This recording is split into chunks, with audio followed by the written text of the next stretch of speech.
记者吴新田台北报道，狂犬疫情未见趋缓，为确保宠物饲主与游客安全，农委会8月1日将持续公告禁止犬猫及其他哺乳类动物进入林务局辖下18处国家森林游乐区、4处平地森林园区、拉拉山自然保护区以及七兰、明池、惠孙林场3处森林游乐区。禁令将持续至2020年7月31日。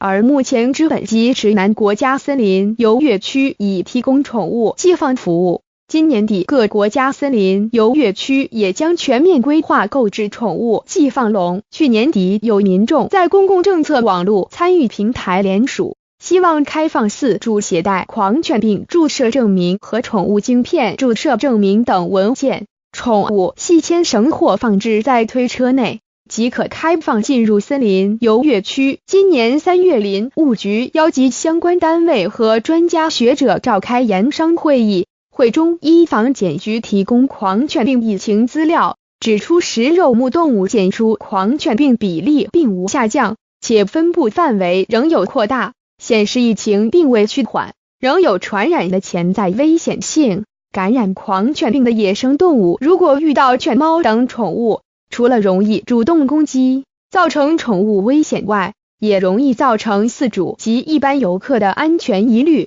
因此仍决议维持较高规格的防疫措施。